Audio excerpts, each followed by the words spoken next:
Welcome back. બુલેટિનમાં આગળ વાત કરીએ વલસાડની. તો વલસાડમાં સતત ત્રીજા દિવસે આઈટીની તપાસ. વલસાડ વાપીના બિલ્ડરો, આર્કિટેક્ટ અને વકીલને ત્યાં મેગા સર્ચ ઓપરેશન.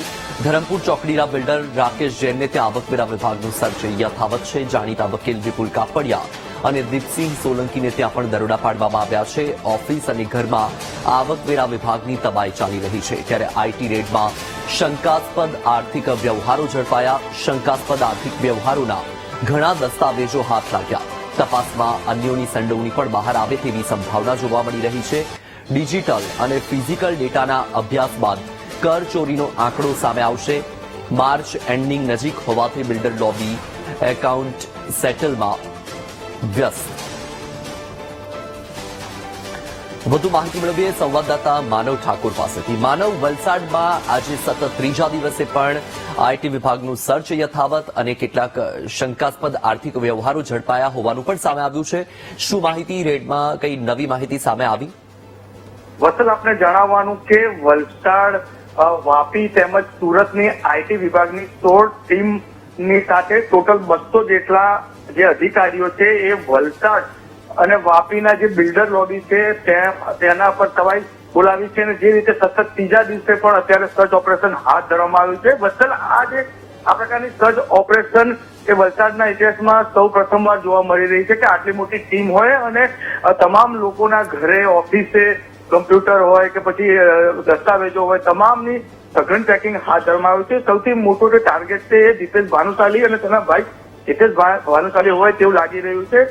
તો તેના જે પાર્ટનર છે જગદીશ શેઠિયા હોય, તે પછી ધરમપુર ચોકડી પાસે જે એક રાકેશ જૈન કરીને મોટો બિલ્ડર છે, તેમજ બિપિન બિલ્ડર પણ એ પણ એક જાણીતું નામ છે.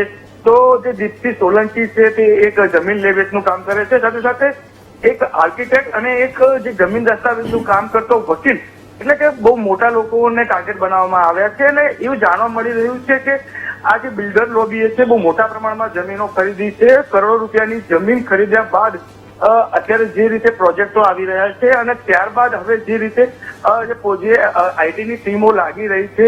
આ ખાસ જણાવવાનું કે અત્યારે માર્ચ એન્ડિંગ આવી રહ્યું છે, એટલે કે તમામ જે આ પ્રકારના જે મોટા સોદાઓ થતા હોય છે તેમાં એ લોકો માર્ચ સેટિંગમાં પડ્યા હોય છે અને અચાનક જ આ રીતે જિલ્લાની મોટાભાગની જે મોટા બિલ્ડરો છે ત્યાં આ રીતે રેડ થઈ છે. અને તેના કારણે અન્ય બીજા જે નાના બિલ્ડરો છે કે અન્ય જે આને જે લાગે વળતા લોકોમાં એક ફફડાટ ફેલાયો છે. ત્રીજા દિવસે પણ જે રીતે જાણવા મળી રહ્યું છે, સૂત્રો દ્વારા મળ્યું છે કે કરોડો રૂપિયાની મોટી કરચોરી બહાર આવે તેવી શક્યતાઓ જોવાઈ રહી છે. હજી તો કે સમગ્ર મામલો, કારણ કે દસ્તાવેજો લઈ લીધા છે, લેપટોપ લેવામાં આવેલું છે, તેમજ કોમ્પ્યુટરનો જે ડેટા છે, તેમજ કયા પ્રકારના જે વકીલોએ કયા પ્રકારના જે દસ્તાવેજો બનાવ્યા છે, તમામ નું આકલન થશે. તમામ જે વસ્તુઓમાં નો ડેટા જાણવામાં આવશે. ત્યારબાદ જે આંકડો છે બહાર આવશે. આંકડો મોટો હોઈ શકે તેવું મનાઈ રહ્યું છે, પરંતુ સંપૂર્ણ જે આંકડો છે એ સંપૂર્ણ તપાસ બાદ જ બહાર આવશે. અત્યારે તો હાલ વલસાડ જિલ્લામાં ખાસ કરીને જે મોટા બિલ્ડરો છે તેમના ફોન સ્વિચ ઓફ આવે છે. મીડિયા સાથે તેઓ દૂરી બનાવી રહ્યા છે, કોઈ પણ પ્રકારની માહિતીઓ આપવા તૈયાર નથી, પરંતુ ચોક્કસથી મોટો આંકડો બહાર આવશે તેવું મનાઈ રહ્યું છે. બિલકુલ માનવ, માહિતી સાથે જોડાવા બદલ આપનો આભાર.